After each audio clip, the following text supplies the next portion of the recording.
Somehow, some way, the offensive line is a huge question once again for the Pats as we creep closer to the season. That's where we start in this episode of Locked On Patriots.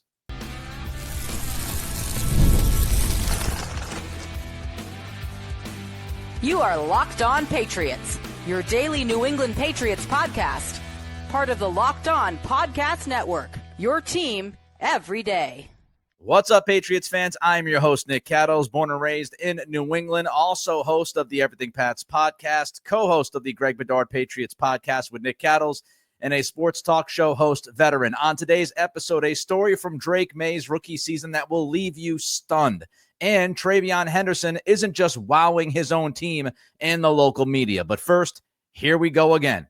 O-line concern hovers over the Pats. We appreciate you joining the show, making us your first listen, and for being an everyday or the Locked On Patriots podcast, a proud part of the Locked On Podcast Network, your team every day. Before camp began, I had a hope. I had a dream. The hope, the dream was that the Patriots would get their best 5 offensive linemen settled before the Vikings preseason game. Get through those joint practices, feel like you have a solidified top 5 in front, so then you can get ready for the regular season. You wouldn't have to worry about figuring things out before you play the Giants in the third preseason game, which is usually, for most teams, a useless preseason game. But here we are. We're in the middle of August, just went through the Vikings preseason game, and the offensive line is a TBD. Greg Bedard at BSJ wrote the following: left guard and possibly center could be put into a blender for the next 3 weeks. Unfortunately, we won't be able to see the competition outside of the final preseason game, as practices are now likely closed to the media. Evan Lazar wrote, following the game, Vrabel acknowledged that left guard is still an open competition, while also saying that Wilson is dealing with something physically. Wilson was cleared to play pregame, but Ben Brown got the start. The starting offensive line on Saturday: left tackle Campbell, left guard Brown, center Bradbury, right guard Owenu, right tackle Bryant. Second string offensive line on Saturday: left tackle Bryant, left guard Wilson, center Brown, right guard Strange, right tackle Lowe. Third string offensive line: left tackle Lowe, left guard was Wilson/Strange, center was Strange/Wilson, right guard was Sidy Sow, right tackle was Demontre Jacobs. So when we talk about a blender, when we talk about still TBD on the offensive line, you see that. You see this coaching staff trying to figure out what to do, especially at left guard and maybe even center. So we are a couple of weeks away from the Patriots hosting the Raiders, and the O-line is still a question. First and foremost, the center position should be a competition. 100% there should be a competition at center.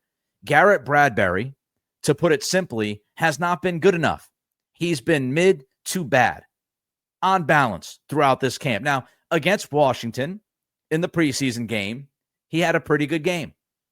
But then he once again kind of fell off a cliff going into the Vikings week. And on Saturday, he wasn't much better. Greg Bedard wrote about Bradbury appeared to have an awful game against the Vikings. Lazar wrote, the Vikings were able to knock the interior offensive line back a few too many times while Maye was under center, with questions at left guard and center in that regard. Garrett Bradbury has not been good enough to hold his starting center spot right now. And the Patriots need to have a competition there. They should absolutely have a competition there. Bradbury was not good enough in 2024. That's why Minnesota got rid of him. They wanted to upgrade at that position because he was not good enough in pass protection. And he's come over to New England, and he's had some of the same issues. He's not an overly big guy, and he's struggling. And if I'm Mike Vrabel, if I'm Doug Marrone, if I'm Josh McDaniels, I'm looking at Bradbury and saying he hasn't been good enough. We can't just hand him the keys to the starting center job because we went out there and paid him $3 million guaranteed. That's not how this is going to work. We can't sustain that level of play at that position throughout the season. We need to do something. We need to put Bradbury's feet to the fire. We need to have a legitimate competition, not just at left guard, but at center. And yes, Jared Wilson should absolutely be a part of that conversation. You drafted Wilson as a center. You drafted him. That was his position at Georgia. The thought was that's where he was going to play. Then you slid him to left guard. And things started to kind of fall apart there over the last week or so. Back to Evan Lazar writing about Wilson and how he played at center against Minnesota. Wilson played 13 snaps at center, and I thought it mostly went well, especially the run blocking. Got to wonder if this is the start of something. Bedard, Wilson appeared to do a good job at center. Could the Patriots entertain opening that competition up between Bradbury and Wilson? Yes. Yes. Not only entertain it, but do it. Take the guy that you drafted as a center and have a competition at that position. I don't think Wilson could be worse than Bradbury. Bradbury just has been that mid to bad throughout camp. I can't imagine Wilson would be much worse. And you have a much higher ceiling. He's younger, and you hope that he continues to get better throughout this season. Bradbury might continue to get worse. So absolutely there should be a competition. And you wonder, do the Patriots regret having Wilson take so many reps at left guard? And now, as he was taking all of those reps at left guard, he was not taking reps at center. And if you want to have a competition between Wilson and Bradbury, now you're giving Wilson like a couple of weeks to prove himself. So you do wonder if the coaching staff looks back and says, maybe we shouldn't have pushed Wilson at left guard and kept him out there. Maybe we should have just kept him at center and seen if he could beat out Bradbury. Maybe they thought they were all set with Bradbury. Maybe it was a misevaluation. Bradbury has not been good enough. And if you're not going to put Wilson back at center and have that competition, then by all means, open it up with Ben Brown. But now you've moved Ben Brown to left guard to try to help Wilson out because Wilson was starting to crumble a bit. And this is not what you want in the middle of August. This is not what you want when you're done with all of your joint practices. I can guarantee you this coaching staff wanted to settle on their best five by now, and that's not happening. And the lack of a steady veteran at left guard is hurting them. Somebody that they feel confident in, that they could just put out there and say, he's good enough. Cole Strange hasn't been that guy during camp. So they don't really, since Wes Schweitzer retired, they haven't had that, steady interior offensive line kind of swing guy, and they're trying to throw darts. And because you did not have a steady vet at left guard, you had the Wilson experiment. Because you don't have a steady vet at left guard, you're having the Caden Wallace experiment, who was a right tackle his entire time at Penn State, was drafted as a tackle. Elliott Wolf said he might move to left tackle, and now he's playing left guard.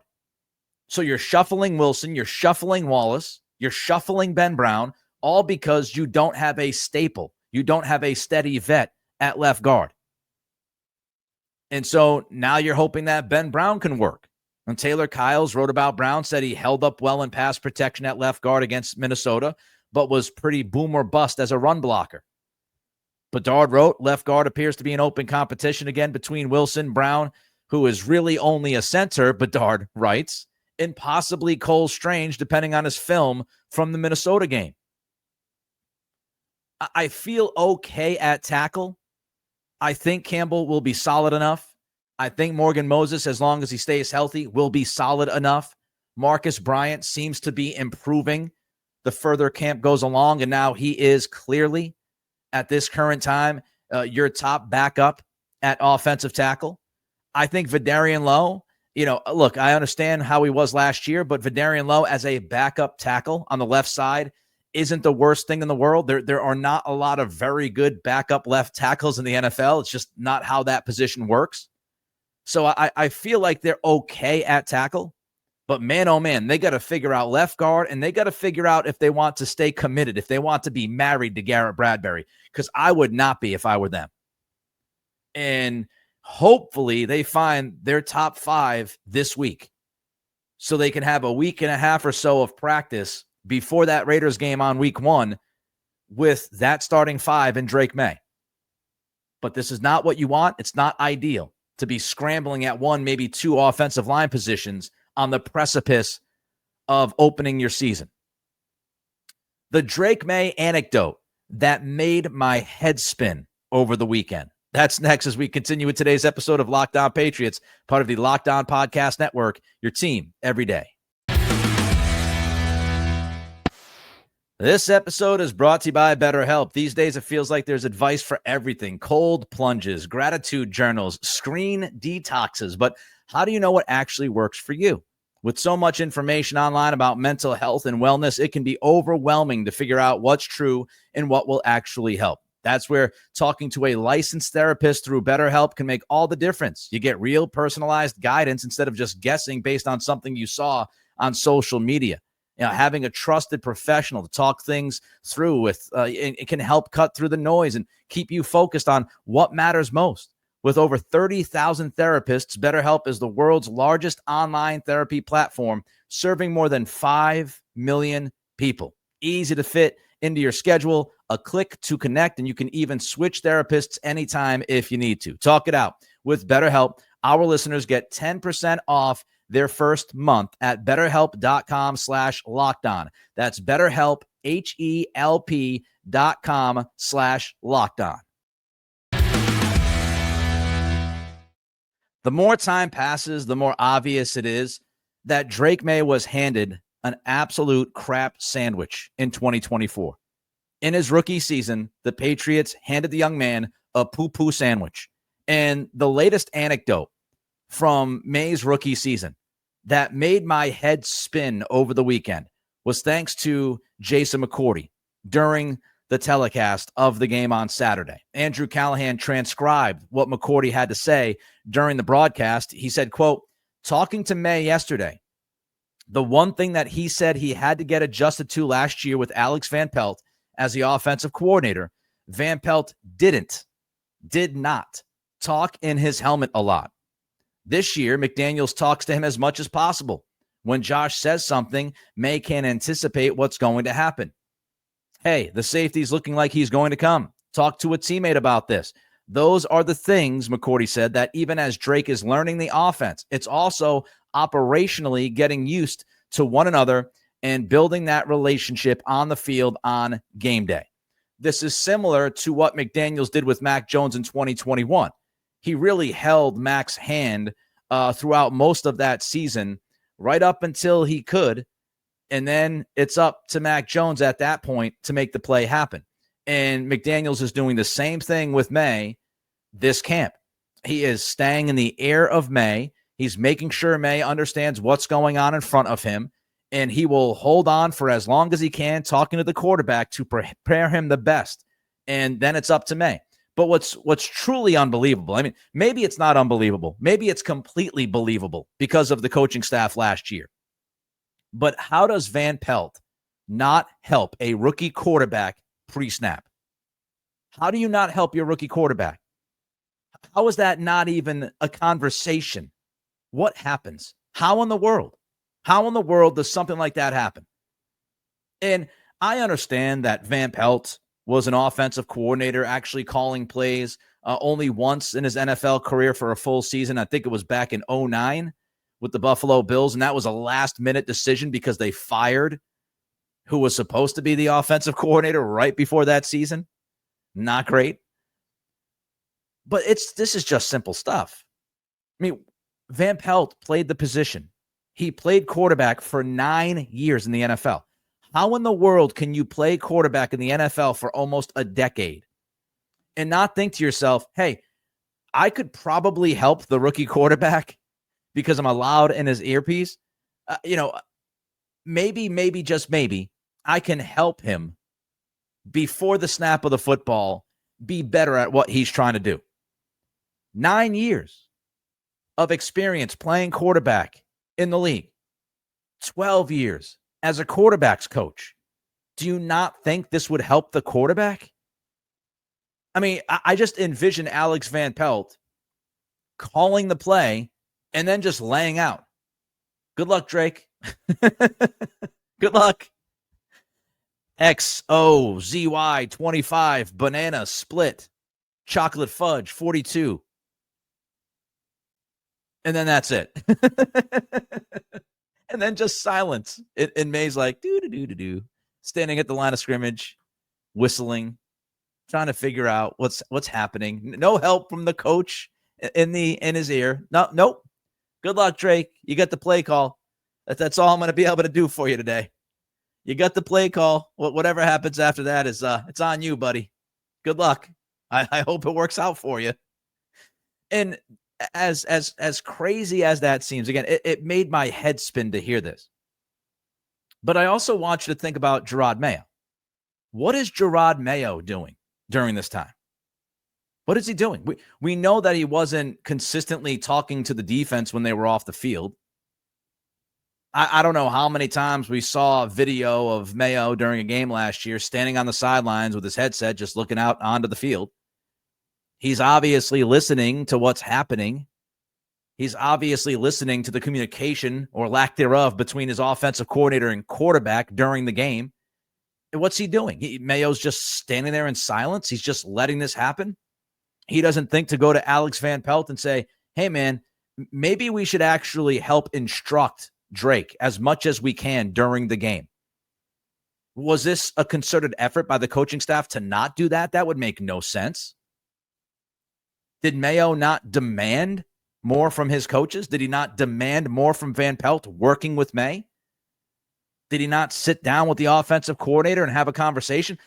Let's not forget that weird thing that happened with Ramondre Stevenson when he was supposed to be benched after he fumbled for the 55th time last year. And Mayo went on the radio and said, he's not going to start today. Antonio Gibson is going to start. And then the game started and Stevenson was out there. The only thing that made sense at the time how that could happen is that the coach didn't talk to the offensive coordinator. And the offensive coordinator had a personnel package that he wanted to start the game with, and Stevenson was part of that personnel package. So I guess they didn't talk much. I mean, I don't think we've even scratched the surface of that dysfunction from 2024. I don't know how you are Mayo and you're standing on the sidelines just watching the rookie quarterback try to adjust to things in real time while your offensive coordinator is picking his rear end, not having a conversation, not instructing him. And maybe it's just Mayo was so uneducated on the offensive side that he did not have the confidence to go to Van Pelt and say, hey, man, how about you lend a helping hand to the rookie quarterback? Maybe maybe Mayo wasn't confident enough. And you just think about what May went through last year with the offensive line, the lack of weapons, the lack of wide receiver separation, the Van Pelt scheme. Obviously, Van Pelt not going, beyond to help the young quarterback on game day. And you move that forward to 2025, and man, May has a very, very steep learning curve. I mean, we talked about the new offense. It's new offense with McDaniels that he's learning. Fourth offensive coordinator in 4 years that he's worked with. New terminology with McDaniels. So you're working on the new offense. You're working on the new terminology. With the McDaniels offense, you have more responsibility at the line of scrimmage as the quarterback. So you're trying to, figure yourself out, get your voice out there to the rest of the team as you're settling things at the line of scrimmage. As I mentioned on the bonus episode about the Vikings game, Drake did a great job of checking into a run on 3rd and long that got him a first down on a shotgun draw. But the responsibility at the line of scrimmage that you're learning, he's learning all of this real time. New offense, new terminology, new responsibilities at the line of scrimmage. And he's also learning how to diagnose things pre-snap and understanding how to go back and forth with his offensive coordinator and being able to accept the information while he's walking up to the line of scrimmage before the snap of the football. He's working on that communication between he and McDaniels. I mean, there's a lot on the plate of Drake Maye, a lot on the plate. And thankfully, so far, he looks like he's handled most of it really well. But it's a shame to think that, 2024, the way things were handled with Maye just fell way, way short of what they should have done for that young man. And I feel more confident with Josh McDaniels, much more confident with McDaniels. And a major part of the reason why I wanted McDaniels in New England when Vrabel was hired, because of the experience that he has with the quarterback position, the experience that he has with young quarterbacks, what he did with Mac Jones in 2021. And it's a similar approach here in 2025 with Drake Maye. Thankfully, because that approach is much better than whatever Alex Van Pelt was doing. I mean, that story is just bananas. A top NFL coordinator tells us everything we need to know about TreVeyon Henderson. Find out what he said next as we continue today's episode of Locked On Patriots, part of the Locked On Podcast Network, your team every day. This episode is presented by Yahoo Fantasy. It's the best time of the year. NFL kickoff is almost here, and that means fantasy football season is back in full swing. And this year, Yahoo Fantasy turning things up with a fantasy football experience like never before. Whether you're playing in your first league or your millionth league, check out Yahoo Fantasy because they will take care of you. They've been working with fantasy football for 28 years. And to celebrate 28 years of fantasy football greatness, Yahoo Fantasy is dropping 28 big new features over 28 days throughout August. To kick it off, they dropped the Guillotine Leagues, a killer new way to play fantasy football on Yahoo. We've been talking about it the last couple of weeks, where the lowest scoring team gets eliminated each week until there's one team left standing. With the season around the corner, now's the time to get your league together and give this new mode a try. If you're more into the classics, I get it. You can still play in head-to-head private leagues or join a public league at Yahoo Fantasy. Stay tuned for more killer announcements and start playing Yahoo Fantasy Football now at yahoofantasy.com/LockedOnNFL. At this point, as we get ready for the final preseason game, if TreVeyon Henderson does not have a major impact this season, something went wrong. Whether it's health, whether it's quarterback play, whether it's offensive, something went wrong. I am confident that Henderson is going to be able to change drives, change halves, change games for the Patriots this year offensively with his skill set. He has had a tremendous camp, and it's like every single game or joint practice or practice, he's doing something that people are raving about. And it's not just the local media. It's not just his teammates or his coaching staff. Andrew Callahan transcribed Devin McCourty talking on the broadcast during Saturday's game. And McCourty said that Brian Flores, the defensive coordinator of the Vikings, Flores told him that Minnesota was, quote unquote, blown away at how good Henderson was in joint practices. So Flores told Devin McCourty, we're blown away by that dude. We were blown away by what Henderson was doing on that field. And that speaks volumes. Flores' opinion matters. Look, I know football. I love football. And I could sit here and tell you different things that TreVeyon Henderson did that excited me. And we'll get to that in a little bit. And Greg Bedard and Phil Perry and all the guys and women that do a really good job breaking down Patriots football for all of you. It's nice. It's nice to hear great things about a young player from people like us. However, it's a completely different world when a defensive coordinator like Brian Flores is saying this about Henderson. His opinion matters. Nobody knows ball better than those coaches. Nobody knows ball better than coordinators. And Flores is an elite defensive coordinator. You could argue he's the best defensive coordinator in football. You could at least argue it. And let's not forget that Flores was in New England from 2008 through 2018. He saw guys like Kevin Falk and Ridley and Vereen and James White, et cetera, et cetera, et cetera. He knows a good back when he sees one. He knows a good receiving back when he sees one. And for Flores to use the language blown away, there are levels to this. And when you talk about a player like Flores is talking about TreVeyon Henderson, he's letting us know that, hey, TreVeyon's not just good. He's not just okay. We were blown away by that cat. That dude is different. That's the message. That's the translation. When you're blown away by a rookie, that means that rookie is just different.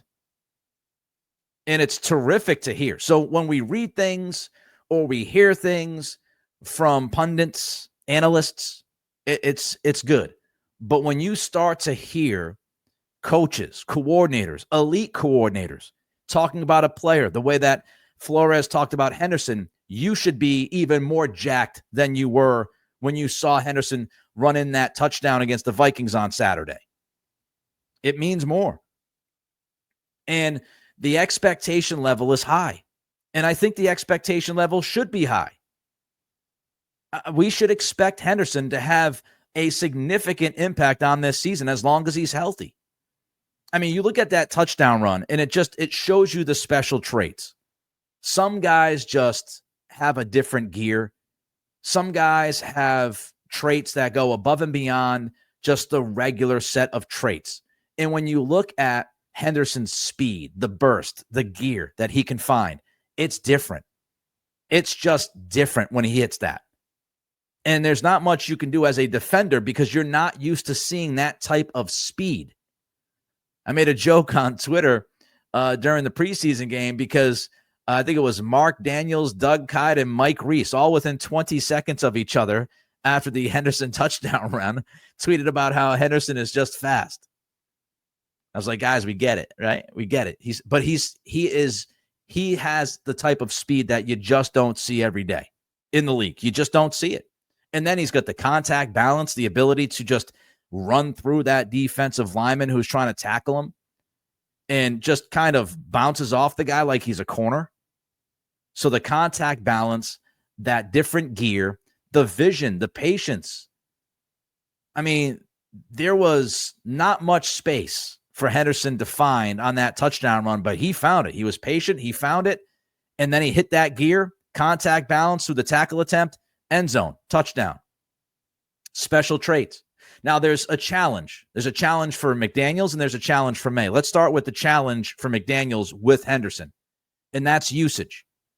McDaniels has to make sure that they balance out the touches for Henderson throughout the season. He's not the biggest guy in the world. He's had some injury history. He was better at Ohio State when they used him more efficiently, so to speak. You do not want to overuse him. And McDaniels, because Henderson has these special traits and this kind of talent that, quote unquote, blew away the Vikings coaching staff and Brian Flores, because he has those special traits, McDaniels might want to play around with the shiny toy more than he should. So you've got to make sure that you're taking care of him, that you're managing him to a point. You want to get him through 17 games. He had 171 touches last year at Ohio State. And you're also wanting to use him on special teams for kick returns. And we should see more returns this year because of the new rules. So you've got to make sure that in the back of your head, you are taking care of Henderson and you're not going too crazy with him too early. And then you gas him out in the final month and a half. He's not nearly the same player he was at the beginning of the year. So that's the challenge for McDaniels. The challenge for Maye is that he has to protect Henderson on some of these routes. On Saturday, he threw a wheel route to Henderson. It was a really nice throw with great touch from Drake, but it was somewhat of a dangerous spot. And Drake has to understand, like, as much as I love this dude and as much as he can help this offense, I just have to make sure that I don't put him in harm's way because I'm so excited to get the football to him. And I'm not, I'm paying attention to him and I want to get it to him because I trust him and I think he's going to make a play. But I try to do too much to get it to him, and I let him into a very difficult situation as a player getting hit by a defender. So the challenge for McDaniels is to make sure you balance out the usage and don't kill those legs early. And for Maye, you just got to make sure, as excited as you are to get him the football, you got to get it to him in the right spots. And don't force something because you're so excited by what he can do with the football in his hands. So those are the challenges for the OC and the quarterback. That wraps up this edition of Locked On Patriots. Reach out to me on Twitter at Nick C Radio. Don't forget to throw a comment in on the YouTube channel. That helps us with the algorithm. Don't forget to hit the like button. Give us that thumbs up if you like what we do here at Locked On Patriots. And subscribe. The subscribers, that number continues to jump thanks to all of you. Thank you for making Locked On Patriots your first listen and for being an everydayer. For your second listen, check out Locked On Fantasy Football with hosts Vinny Iyer and Kate Madjuk. Find Locked On Fantasy Football on YouTube or wherever you listen to podcasts. Have a great day, and we'll see you tomorrow.